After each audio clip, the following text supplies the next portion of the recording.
Watukufuti Mouezine, bonsoir à tous et bienvenue dans cette nouvelle édition du journal.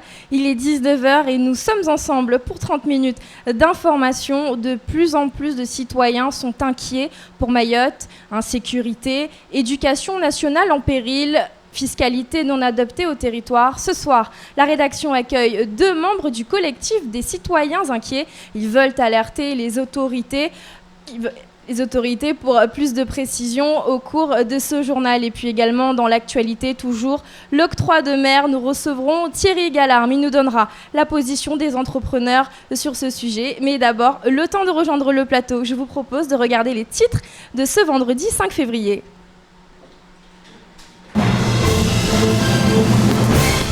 Depuis plusieurs jours, le torchon brûle entre jeunes de Passamenti et de Vaïbé. Une situation devenue ingérable et qui n'a que trop duré.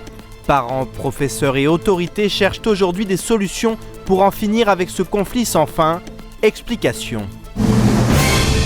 La société Socotec est à l'origine de formations en faveur de nombreux salariés du BTP. Objectif, leur permettre de progresser en français afin notamment de pouvoir mieux communiquer avec leurs supérieurs. Nous étions à la remise de diplômes ce matin pour des formations qui changent la vie. Aujourd'hui se tenait la traditionnelle journée d'orientation au lycée Younoussa Bamana. Grâce à l'intervention de nombreuses formations post-bac et autres acteurs économiques, les élèves ont pu être guidés dans le choix crucial qui les attend. Reportage à la fin de cette édition.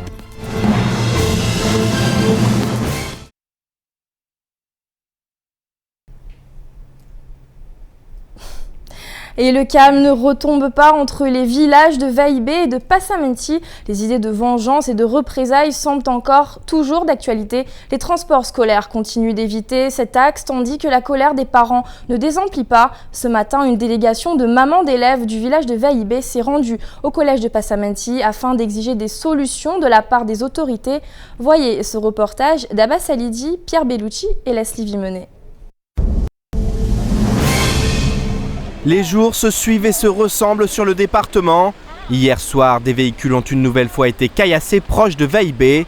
Les transports scolaires sont suspendus sur l'axe Passamenti-Vaïbé, tandis que la colère des parents grandit. Le collège de Passamenti, qui accueille des jeunes des 2 villages, se retrouve également pris en otage. Pour le directeur du collège, il est temps de réunir les parents d'élèves pour retrouver la paix. J'ai proposé hier avec les partenaires de faire venir les parents des 2 villages et de leur proposer de faire des binômes d'accompagnement dans les cars pour faire prendre conscience aux enfants que c'est pas ça qui va arranger les choses et que si leurs parents sont capables de s'entendre à l'intérieur des cars, il peut en être de même pour eux. Voilà, d'autant plus qu'il n'y a pas de problème particulièrement prégnant à l'origine de ces histoires. Une délégation de mamans venues de Vaïbé était devant le collège ce matin. Elle souhaite également trouver des solutions pour en finir avec ces affrontements récurrents qui pénalisent tout le monde. Tongozini sona mbazanjiro isazanjiro kweli zile ambaye lazima ni wasi wa mama wa Vaïbé na mama Passamenti lazima ni jeriparane konyo moja rihadisi taruto tambwini solution yangu ni ulaona na tambu zini wamna tona ba wasi mapara lazima ni renge decision kamba lazima ni ringie harma ya malago ya wanatalo kamba wasifute le trouble harma malago ringie malagoni hao rawambe wa mayao mba lazima ni waeleze wanawao sino lazima ni wanatao neka wanatawajeni lazima ni wakite dago na hikana wanatawalo kama natashi Vaïbé do wafute le trouble la Vaïbé lazima ni wanatao mapara yao waremwe amandi walibezi bisizino lo kamba ska izi waizimenya. Si depuis quelques jours chacun se renvoie la balle quant au coupable, le plus grave semble ailleurs. En effet, c'est la scolarité de dizaines d'enfants qui en pâtit de ce climat délétère. J'ai entendu la même chose à Passamenti disant que c'était ceux de Vaïbé. Je crois qu'il faut sortir de ces discussions stériles. La question n'est plus de savoir qui est à l'origine de quoi. La question, c'est de penser à la réalité des choses, c'est que ces jours sont des jours sans école. On a la chance d'avoir des écoles sur ce territoire, la chance d'avoir des collèges. On a un pays qui est en progression. L'école est là pour aider ces jeunes à progresser, à venir enrichir ce territoire. La seule cause qui vaille la peine pour laquelle il faut se battre, c'est d'aller à l'école. Donc, laissons les enfants à l'école, que les parents assument leur part de coréducation au niveau des enfants, et vous verrez que le monde ira mieux. Chacun doit en effet assumer ses responsabilités afin que cette situation cesse une fois pour toutes. Il en va de l'avenir de ces enfants qui représentent le futur de l'île aux lagons. Et de retour sur le plateau du JTM, la rédaction accueille ce soir 2 membres du collectif des citoyens inquiets, Tamani et Nadine. Bonsoir. Bonsoir. Alors on vient de voir dans ce reportage encore un exemple d'insécurité, de délinquance. Qu'est-ce qui vous fait peur, vous, à Mayotte ? Écoutez, ce qui nous fait peur à Mayotte, c'est toute cette délinquance quelque part qui se promène un peu dans nos rues. Toute cette insécurité que nous vivons, l'ensemble des agressions que nous vivons au sein de nos domiciles, au sein de nos locaux professionnels. Ouais. Tamani ? Tout simplement, nous nous mobilisons à travers ce collectif parce que nous demandons en vérité une véritable prise de conscience des plus hautes autorités de l'État. Cette pétition, on va l'adresser au chef de l'État directement, tout simplement parce que c'est le garant de l'application des lois de la République. Ici à Mayotte, c'est le garant de l'application des valeurs de la République. Encore une fois, ici à Mayotte, nous sommes dans un département à part entière et non entièrement à part. Ça, c'est très important. Aujourd'hui, les gens vivent avec la peur au ventre. Ils ont peur lorsqu'ils rentrent chez eux. Ils ont peur lorsqu'ils vont au travail. Ils ont peur de déposer leurs enfants dans les écoles de la République. Donc aujourd'hui, cette situation est intenable. Aujourd'hui, nous avons des jeunes de 20 ans, 21 ans qui reviennent aujourd'hui à Mayotte après s'être formés en métropole et qui rêvent que d'une chose, c'est repartir, quitter le territoire. Comment va-t-on développer ce territoire sans les forces vives de ce territoire ? C'est impossible. Et encore une fois, quand on entend que Paris ne s'est pas fait en un jour, mais attendez, on ne demande pas des autoroutes aujourd'hui, hein. On ne demande pas la Tour Eiffel, on demande juste d'abord de pouvoir bénéficier de la liberté. C'est quelque chose de fondamental. Et après, on parlera d'égalité, de fraternité, mais d'abord de liberté. C'est quelque chose de très important. Quand a été mise en place cette pétition ? Eh bien écoutez, on l'a lancé il y a maintenant 48 heures sur Internet et demain on invite tout le monde à venir au Mbiwi Café à 9h30. Encore une fois, c'est pas une manifestation, on invite juste les gens à venir signer et surtout récupérer les feuilles pour faire signer cette pétition massivement. Mais déjà au bout de 48 heures, on est déjà à 800 signatures. Donc voilà, ça a démarré très très fort. Notre objectif, c'est plus de 5000 signatures. Pourquoi 5000 signatures ? Parce que lorsque ce courrier arrivera à l'Élysée, on ne voudrait pas que ce courrier soit lu juste par un conseiller et ensuite jeté à la poubelle, mais bien que ce courrier arrive jusque dans le bureau du président pour qu'il y ait une véritable prise de conscience de la situation aujourd'hui à Mayotte. Quelles actions vous comptez mettre en place ?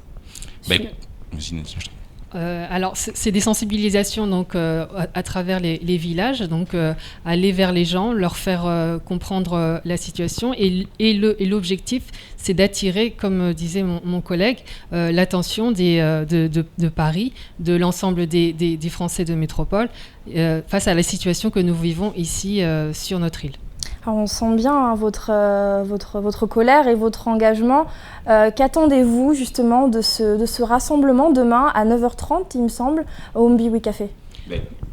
On souhaiterait que le maximum de personnes se mobilisent à travers tout le territoire, toute l'île, que tout le monde nous rejoigne à 9h30 et puisse signer cette pétition pour avoir le maximum de signatures. On a parlé de 5000, mais pourquoi pas plus, compte tenu des résultats qu'on a eus sous 48 heures. Donc venez vraiment tous nombreux pour manifester notre inquiétude, car nous sommes des citoyens inquiets. Et donc il faut que ce soit une journée marquante pour nous tous. Eh bien, je vous remercie. J'espère que votre message est passé et que demain, énormément de personnes vont se déplacer. Je vous souhaite beaucoup de courage et merci d'être venu sur le plateau de KTV. Merci à vous. Et les cambrioleurs et d'autres agressions se multiplient à Mayotte et désormais plus personne ne semble épargné. En début de semaine, c'était le tour de Guy Fitzer, secrétaire général adjoint aux affaires régionales de la préfecture. Un cambriolage qui n'est pas passé inaperçu et qui a entraîné une réponse quasi immédiate du préfet. Seymour Morsi, afin de protéger certains agents. Des dispositifs de sécurité vont ainsi être mis en place, de quoi faire réagir la population. Et c'est un reportage de Shakila Issouf et de Leslie Vimonet. Murs, barbelés, alarmes, patrouilles, vigiles, ce faisceau de dispositifs qui va être mis en place prochainement en faveur des sous-préfets et des chefs de service fait réagir. En effet, la population de Mayotte qui subit quotidiennement les cambriolages et autres agressions peine à comprendre cette différenciation de traitement entre les victimes. Moi ça me choque beaucoup parce que c'est juste quand le sous-préfet a été cambriolé qui veut prendre des grosses mesures de sécurité, qui veut vraiment mettre les forces de l'ordre à son service, et pour le Maoré lui-même alors, c'est pour quand que les forces de l'ordre seront à son service 24 heures sur 24 parce que même on les appelle en 2h du matin, voire 3h du matin, 4h, pour leur signaler un vol, les mecs ils viennent 1 heure de temps après quoi. Le préfet il est cambriolé mais aux alentours il y a plus que ça quoi, il y a plus... Il y a des blessés, il y a des gens qui sont tués à cause de 1 euro, des trucs comme ça. Zinzampara zinzistaki zimpare mana waida stamani mana gelikaka stamani atsoka mba nyangusu mana ema wantu wa endo mbio na waido vamana tsoka ende mbio aparadala o lija hamwa maraya bilo vanli vo zampara vavo na evoluo mba ide prefet ijanjema hari vo zampara na yo khairi na masovenza zimpare nzito zanayo pare labda wenda tsofikiri mbakuli labda wala zimolvonga anzima za horengeleza maraya wa. Cette décision est justifiée par la sensibilité des emplois visés. Pourtant, cette mesure interroge. Pourquoi toute la population ne pourrait-elle pas bénéficier de telles protections? 2 réponses sont possibles. Soit le personnel préfectoral compte plus que le citoyen ordinaire, soit il n'y a pas assez de moyens pour protéger l'île dans son ensemble, même si cet administré garde espoir pour que les choses évoluent. Il se doit de protéger la population, mais comme je vous l'ai dit tout à l'heure, moi j'ai été dévalisé et ma première réaction était vraiment brutale.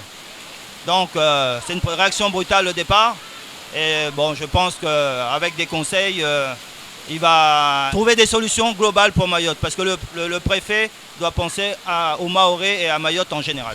Pour l'ensemble des Mahorais, il est surprenant de constater la rapidité avec laquelle ces dispositions ont été mises en place, alors que la délinquance s'est installée depuis des mois sur le territoire, et ce, sans qu'aucune solution ne soit véritablement trouvée. Et la dernière enquête de l'INSEE réalisée en 2012 à Mayotte a révélé que 58% des personnes en âge de travailler ne maîtrisent pas les compétences de base en langue française. La population locale n'accède massivement à l'école que depuis une vingtaine d'années, d'où des niveaux de qualification et de formation plus faibles que la moyenne nationale. C'est pour pallier à cela que la Socotec, organisme de formation, a mis en place une formation d'alphabétisation métier. L'entreprise GTA qui travaille dans le secteur du BTP s'est montrée volontaire afin d'améliorer les connaissances et les compétences de ses employés en français. Plus de précisions dans ce reportage signé Adèle Laurent. Axée sur le vocabulaire en fonction des différents corps de métier des travaux publics, cette formation a permis à 10 ouvriers d'améliorer leurs capacités en français écrit et oral. Un bénéfice pour l'entreprise, mais également pour ses employés. On rencontre des gens qui vont plus facilement comprendre ce qu'on leur demande, plus facilement échanger, être capables rapidement d'écrire, de lire des messages simples et d'être beaucoup plus opérationnels, beaucoup plus rapidement. Vous découvrez des gens qui sont plus à l'aise entre eux, plus à l'aise avec des gens qui maîtrisent bien le français. On va discuter davantage d'égal à égal et on va surtout aussi trouver une forme de reconnaissance, entre autres au niveau de sa famille, au niveau des enfants. En effet, cette formation a impacté à la fois la vie professionnelle de ces ouvriers, mais également leur vie privée. On arrive à s'exprimer convenablement avec nos chefs. On arrive à écrire, à remplir les chèques. Si par exemple on veut écrire une lettre, on peut le faire sans demander une aide. Des employés en demande et pour qui c'est parfois la première formation. Ça me plaît beaucoup pour moi parce que c'est la première fois que j'ai participé dans les formations de travail. Au début, ça fait mal, mais avant, on a commencé la formation. S'il y a quelque chose que je n'ai pas compris, je n'ai pas vu là-bas au dehors, j'étais vu dans les formations. Pour moi, ça change beaucoup. Et la société GTA ne compte pas s'arrêter là. En effet, cette formation s'intègre dans une perspective d'évolution pour ses employés, même s'il se pourrait bien que les conjonctures fiscales actuelles lui mettent des bâtons dans les roues. On a organisé cette formation alphabétisation dans le but de pouvoir après former nos futurs ouvriers dans des postes comme des chefs d'équipe ou pour leur permettre après d'accéder à la formation des CACES, engins de chantier et surtout sauveteurs secouristes du travail. Vu que la formation s'est vraiment très très bien déroulée, que les gars étaient vraiment très satisfaits, qu'on n'a eu aucun absentéisme, donc on avait décidé pour cette année de faire 2 autres sessions. Malheureusement, ça va peut-être rester en suspens vu ce que nos élus nous ont fait pour le BTP. Donc peut-être que les formations ne vont pas se faire. La Socotec espère que d'autres entreprises vont adhérer à ce programme, assurant que grâce à ces formations, les employés seront opérationnels beaucoup plus rapidement. D'autant que d'autres formations plus techniques, comme conducteur d'engin ou encore pelleteur, pourraient s'ouvrir à eux. L'alphabétisation constitue donc un enjeu fondamental pour le développement économique et social de l'île. Reste à espérer que l'octroi de mer ne porte pas préjudice à ces entreprises qui forment leurs employés. Hier, lors de la séance plénière au conseil départemental, si la question de l'octroi de mer n'était pas à l'ordre du jour, elle a vivement fait débat et suite aux propos du président du conseil départemental affirmant qu'aucune révision ne serait effectuée avant plusieurs semaines, la colère des entrepreneurs ne s'est pas fait attendre. En effet, les formations au Socotec pourraient en être impactées, comme nous l'explique le responsable de la formation et la secrétaire administrative de GTA. Toutes les explications dans ce sujet, Pierre Bellucci et Adèle Laurent. L'augmentation de l'octroi de mer va avoir un coût très important au niveau des chantiers, puisque ça va augmenter les tarifs, ça augmente nos charges, ça augmente tout ça. Donc au niveau des formations, ça va faire ça en moins qu'on pourra investir dans les plans de formation, même si on peut se faire aider par des organismes comme Opcalia. Mais ce problème d'octroi de mer, c'est une catastrophe pour le BTP en général. L'un ne va pas sans l'autre. C'est vrai que si tout augmente, on peut être amené à perdre des clients par rapport à la partie formation. Oui, certainement. Oui. Ça, je ne vous cache pas. La formation reste toujours dans l'esprit en fait, de la plupart des entreprises un axe important, certes, mais secondaire. Et de retour sur le plateau du JTM ce soir, Thierry Gallarme, patron du MEDEF, est avec nous. Bonsoir. Bonsoir. Alors on l'a vu, plusieurs secteurs d'activité sont fortement touchés par l'octroi de mer à plusieurs échelles, notamment les formations. Quelles pourraient être les conséquences ? Écoutez, les formations, de toute façon, elles sont prises en charge par les cotisations que versent les entreprises à Opcalia qui les finance. Mais vous savez, pour qu'il y ait de la formation professionnelle, il faut qu'il y ait des salariés. Il faut qu'il y ait des entreprises. Et ce que nous prépare l'octroi de mer, c'est tout simplement la disparition de centaines, de milliers d'emplois, de dizaines d'entreprises. Je veux parler de toutes les entreprises du bâtiment, de fabrication de matériaux. Qu'est-ce que l'octroi de mer à la base ? C'est un outil qui a été inventé pour aider la production locale. J'ai ce tableau. À La Réunion, vous avez 0,0% pour toute une série de produits que le conseil départemental a décidé de taxer à 30%. Oui. Ce qui a conduit 2 entreprises de Mayotte à fermer leurs portes cette semaine, de peur qu'il y ait des émeutes, parce que le consommateur croit que c'est les entreprises qui ont augmenté leur prix, surtout quand on sort opportunément des études un petit peu fantaisistes. Alors qu'en réalité, ce sont les élus du conseil départemental qui sont responsables, de ces charges nouvelles, de ces impôts nouveaux, et qui organisent l'appauvrissement de la population de Mayotte. 1, par cet octroi de mer, 2, par tous les impôts. Alors, vous n'étiez pas là, mademoiselle, à l'époque. Je sais que vous êtes de passage parmi nous pour un petit stage d'études de 3 semaines. Vous n'avez pas connu le mouvement de 2011. Quel est le rapport ? Le rapport, c'est que vous n'avez pas connu le mouvement de grève de 2011 où les gens se battaient pour le prix des mabawa, pour le prix des sardines, pour le prix de l'huile, pour le prix des sardines. Mais aujourd'hui, c'est dérisoire. Tous ces produits-là, le conseil départemental a décidé d'augmenter les taxes dessus. Dans le même temps, le conseil départemental fait peser sur la population des taxes immobilières qui sont insupportables. Donc à la fin du mois, le Mahorais de base, écoutez, il lui reste plus un centime pour se payer un carton de mabawa. Donc finalement, tout ça a été une grande duperie qui a peut-être permis à un homme de devenir député, mais qui est une catastrophe pour les milliers de Mahorais. Alors qui d'ailleurs, dans leur tradition... Vous avez eu une réunion en fin d'après-midi. Qu'en est-il ressorti ? Alors nous avions aujourd'hui le conseil d'administration du MEDEF, comme hier s'est réuni celui de la CGPME et celui de la FMBTP, j'étais présent à celui de la FMBTP. La FMBTP a décidé d'organiser un mouvement de manifestation le 11 février à 9h devant les locaux du conseil départemental. Je crois savoir que la CGPME a décidé de s'y associer, ouais. Et le MEDEF a aujourd'hui décidé de s'y associer. Nous serons tous, donc, le 11 février pour manifester devant le conseil départemental. Et vous savez, c'est pas du tout dans les habitudes de patrons de manifester.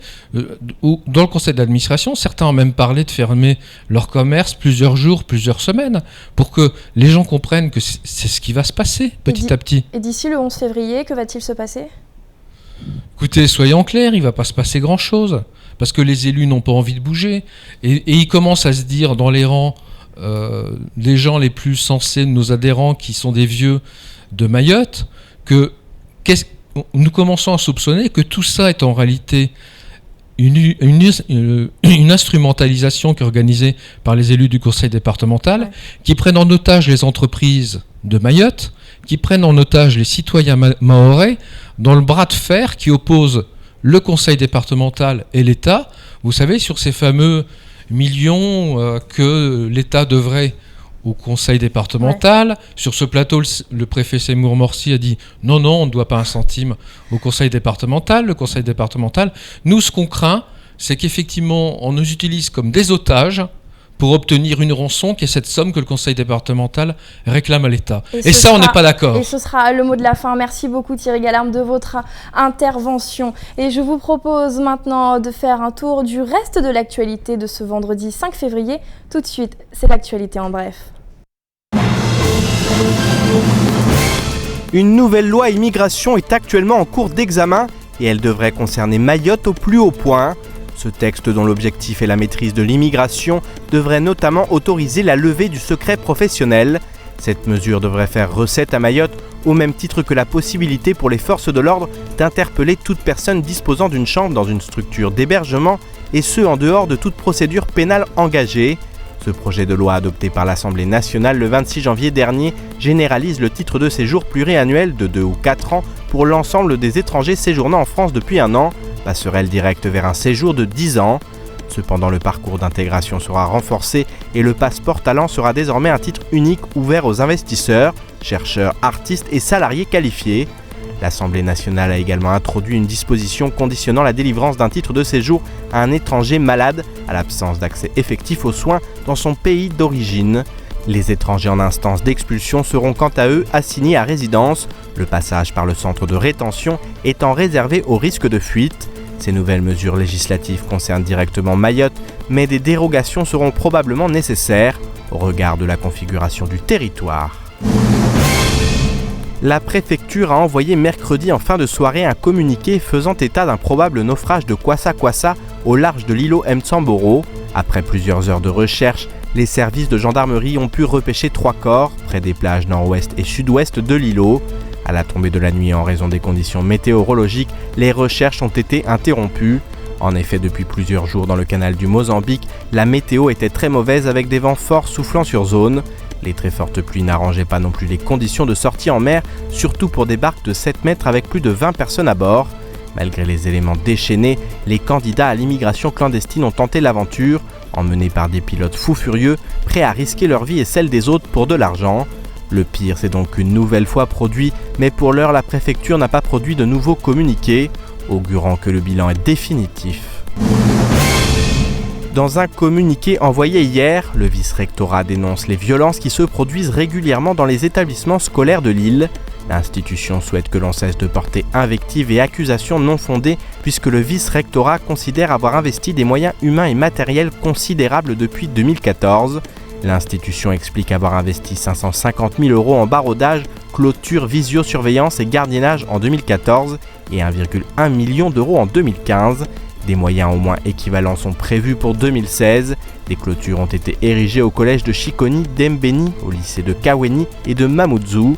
D'autres sont en cours d'installation à Doujani, Kaweni 1, Passamenti et Tsingoni. Le vice-rectorat ajoute que s'il consacre des sommes très importantes à la sécurisation de ces établissements, sa mission face à la violence doit demeurer préventive et exceptionnellement en réaction à des événements majeurs. Et ce matin a eu lieu une journée d'orientation pour plus de 800 élèves au lycée Younoussa Bamana. L'objectif était de faire une présentation des formations post-bac en apportant le maximum d'informations aux lycéens afin qu'ils fassent les bons choix. La matinée de l'enseignement supérieur a ainsi été organisée en 2 pôles pour les séries technologiques et les séries générales. Shakila Youssouf est allée capter ce moment important pour l'avenir de ses élèves. On regarde. Attentifs et soucieux pour leur avenir, les élèves en terminale du lycée Bamana étaient tous mobilisés ce matin lors de la journée d'orientation. C'est également le cas des professeurs plus engagés que jamais et qui s'efforcent de tenir un discours à la fois clair et réaliste. C'était pas, comme j'ai pu le dire, une opération séduction, mais plus une opération pour les aider à s'orienter, pour faire des choix professionnels et un choix, professionnel, construire un projet qui va leur permettre, si vous voulez, de ne pas se tromper sur une orientation. On voit trop souvent des élèves de Mayotte qui partent en métropole et qui finalement se sont trompés d'aiguillage et ensuite reviennent un petit peu déçus à la fois de la métropole et de cette scolarité qui a été un petit peu chaotique pendant leur première année universitaire. On essaie de présenter le BTS au mieux en donnant un petit peu tous les points forts de ce BTS et en leur disant que quand on s'inscrit en BTS, il y a un véritable engagement personnel. En pleine adolescence, ces étudiants semblent être conscients de l'importance de prendre des bonnes décisions pour leur avenir afin de leur offrir une meilleure visibilité des orientations possibles. Plusieurs intervenants étaient présents pour représenter notamment 9 BTS, CURF de Dembeni, CRIDJ ou encore Cité des métiers. Tous ont répondu présents. Les élèves en terminale semblent satisfaits de cette journée et plus confiants quant à leur avenir.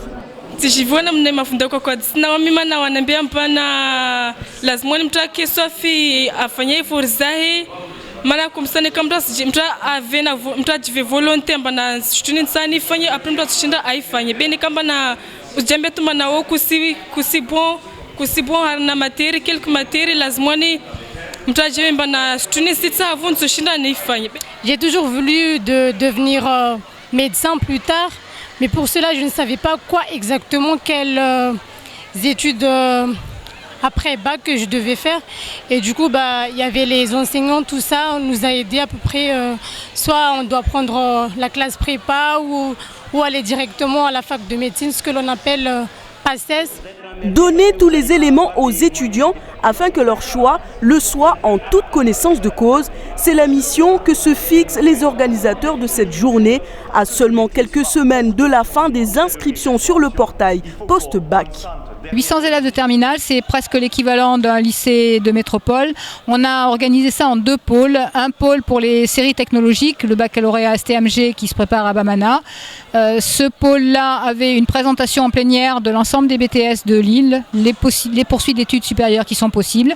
Et ils avaient ensuite la possibilité de se rendre à des stands où ils allaient pouvoir rencontrer les enseignants de ces différents BTS en relation un peu plus de proximité pour poser les questions. Deuxième pôle pour les séries générales, donc les bacs L, ES et bac S, bac scientifique. Donc dans ce pôle-là, on avait demandé à l'université de présenter les départements de l'université, donc le département administration économique et sociale, le département lettres et le département sciences. Les études supérieures, c'est une orientation qui se prépare, c'est un engagement, un choix qui ne doit se faire par défaut. C'est la vie professionnelle d'adulte qui est en jeu, qui dépend du choix qui est fait maintenant. Il n'y a pas de secret, il y a 2 clés de réussite, la motivation et le travail. Et c'est ainsi que s'achève ce journal. Merci de nous rester fidèles. Cette édition est disponible en replay sur notre site l'infocoésie.fr et sur OM5. Je vous invite à regarder la météo de votre week-end avec Ornella Perrine. Et juste après, le temps de parole, Thierry Gallarme, il était au micro de Patrick Millan.